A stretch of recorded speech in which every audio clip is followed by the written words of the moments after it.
William Osman is a popular mad scientist type figure on YouTube. He's made tons of awesome stuff, and with his electrical and mechanical engineering degrees, he really knows what he's doing. I found my way onto his channel a couple months ago, and I highly recommend his content to anyone who's into that sort of tomfoolery. However, recently he just posted a video titled "I'm Done," where he just spills his guts to the world about the fact he can't handle mean words said to him on the internet. Now, if you just look into this from the outside, of course it's hard to deal with people being mean on the internet, and it's not to say that people aren't being mean on the internet. There's a lot of pissy and mean people on the internet. But William Osman doesn't seem to be handling this as well as he needs to be if he's an online creator. He gets millions and millions of views a month, thousands of comments on every video he makes. He even says in his video that 90% of the stuff that comes his way is positive, but he still seems to be internalizing that 10%, which isn't healthy at all. I have a pretty firm belief in my own philosophy that you shouldn't put much time or effort into people who don't care about you and that you don't care about. Maybe one day I'll make an entire video on it. But the basic gist is you have a bunch of tangential circles. Each circle represents how much you care about a different group of people, with the larger circle being common human decency and the smallest circle being the people closest to you, like your friends or family. You should obviously care more about the people around you, the people you care about, and the people who care about you more than random strangers or mean comments on the internet. There's obviously an amount of concern you have for people who you don't know.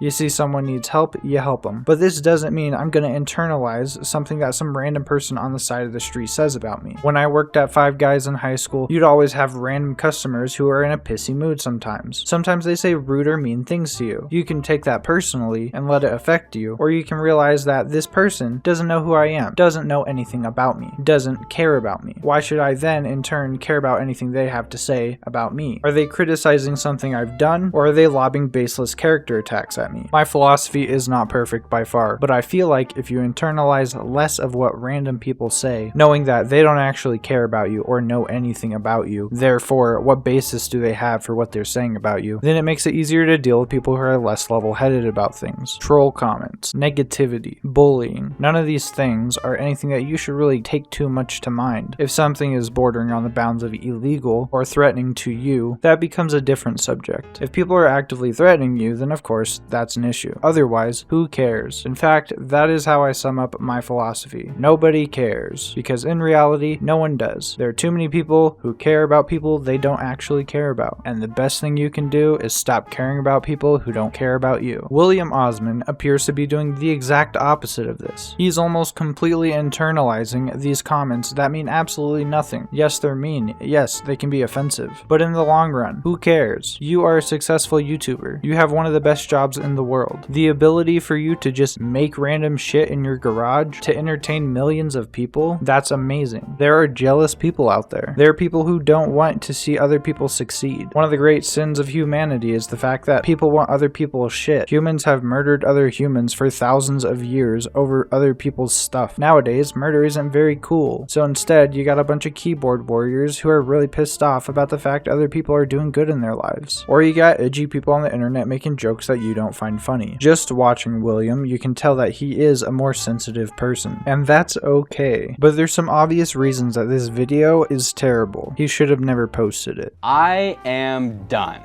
I'm done. What am I done with? What am I done of?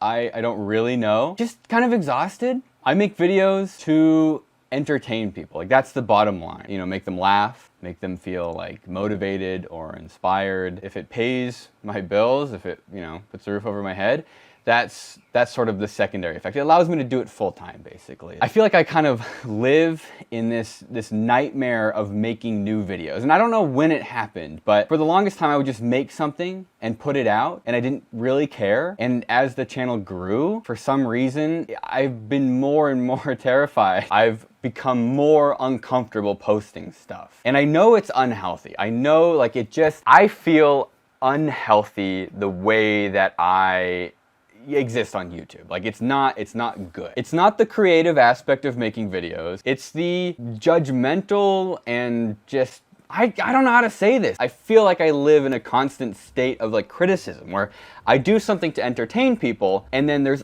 always negativity that comes back. Essentially, what he's describing here is a type of burnout. A lot of YouTubers get tired of making videos, either not hitting the views they expected the videos to, not making the money they thought they would make, or just not having fun making the content that their audience is used to. But with William, it's different. He's not tired of the projects he makes. He's just not processing the judgment that comes along with him posting stuff online. His inability to process this criticism is causing it to negatively affect his drive to make videos. All I can think about is when the house burned down, people figured out a way to be judgmental about it. And like, that blew my mind. It was the worst time of our lives, and people still somehow figured out how to be negative about it, especially with the GoFundMe. What William is referencing here is that back in 2017, his house burnt down. House tour. Things have changed. We moved some furniture around and then burned the whole place to the ground. I don't really know what I'm doing. For anyone, that would be a very, very hard thing to go through, and it was obviously hard for him. He made a video explaining what happened while they were sorting through the debris. Ventura County has experienced a massive wildfire. The apartment complex below us is burned. The houses on both sides of us somehow miraculously didn't burn, but everything's burnt. There's like the entire city is on fire along the mountain, and we got very unlucky. It really is pretty sad to watch, as he tries to joke his way through the burnt remains of his house. This is, oh geez. This is like everything in my house, just more burnt. Finding pieces of his inventions burned to a crisp. Everything he's owned gone, as his demeanor slowly breaks. I thought I was going to be able to hold myself more together, but this really sucks. We have like 2 videos lined up that were filmed in here. Now it's going to be really weird. Maybe this will make me feel better. It didn't really make me feel better. It's easy for anyone to see why this would be an emotional moment. A GoFundMe was started, which raised over $100,000 to help him, which he reveals in this latest video wasn't even touched for 2 years. Cameraman John's brother set up a GoFundMe, and people donated money, a lot of money, like more money than I ever could have imagined. And at the time I had like $800 in my checking account. Like, I had no idea what to do with it. Like, I honestly, if you want to know long story short, I did nothing with it for 2 years. That money literally sat in an account because I didn't know what to do with it. I was so uncomfortable. I don't want to feel like I'm complaining right now, and I feel like I'm complaining. But we went to Disneyland, I think a week after the house burned down. A guy named Jeff, who works at Disneyland in the park, gave us his personal tickets. Like, he got us into the park, and I posted a picture on Instagram, and people, like, it's not even that many people. There were comments saying, wow, I see you're spending your GoFundMe money well. This is a great example of someone on the internet who has no idea what they're talking about and therefore should have none of your time or thought. A fan being nice gave you some tickets to the place they work. That place happens to be Disneyland. You go there. Some random asshole on the internet assumes that you used the GoFundMe money to go to Disneyland. But you, being the person involved, having more information on the subject matter, know that's BS. You know that's not true. You know that's not what happened. Therefore, why are you caring so much about some random person saying something stupid and baseless on the internet? Why does the opinion of someone who doesn't know anything about what's going on in your life matter? What I'm trying to explain is, like, doing YouTube has this whole dark side of constant judgment, and you can't escape it. My house that we were renting, there's a whole series of people who were debating, oh, he was renting, he didn't own it, so it's not his house. Yeah, but all my shit burned down, like, I lost it all. There is a conspiracy video on YouTube still, to this day, that calls me a crisis actor. And it's serious, it's not a joke. And there's a whole comment section about how bad my acting is.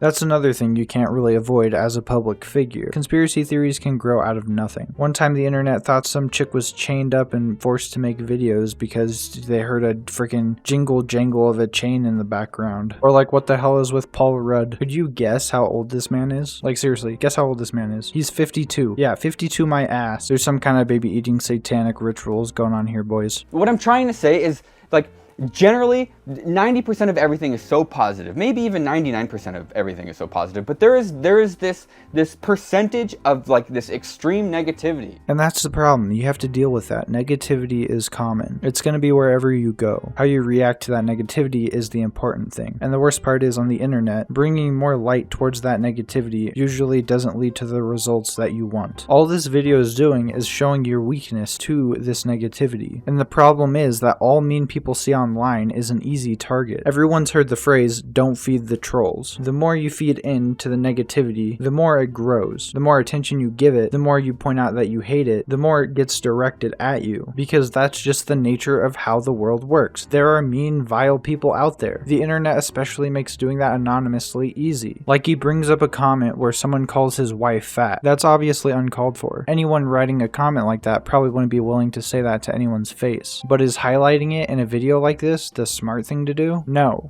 Being online and making something and showing, like, you give it to me, like, here's this thing I made. Like, I put my soul, I literally put a part of my soul into everything I make. Like, it takes me way longer than you guys would imagine to make a video. And then someone comes along and uses you as a punching bag. And even though 99% of everything is amazing and positive, it's really hard to explain why even a handful of just nasty comments can, like, make you feel bad. Focusing in on the bad comments isn't unnatural. In fact, it's actually nature doing its job. We as humans have developed adaptive strategies to avoid bad things. Your body actively tries to avoid stimuli that is negative psychologically or physically, but at the same time is more aware to keep a lookout for that bad thing. That's useful if the bad thing is a lion, a tiger, a bear, but for someone like William Osman, this isn't useful when you're trying to make YouTube content. Focusing in on the negative is only going to cause you to be demotivated. And if he wants to please everybody, then tough titties, because that's not going to happen. No matter what you do, you will have detractors. Doesn't matter if you're Mr. Beast, alright? Doesn't matter how much good you do, there's going to be some dip ass trying to ruin your day. And like, maybe I'm just like weak, but it makes me sad. And it's like, I don't want to not read the comments, but I feel like I shouldn't read the comments because there are comments that say things like, I miss William before his house burned down. I can't help but feel like kind of defeated all the time. Like, I really just wish I could just make something and just publish it and have no idea what people think.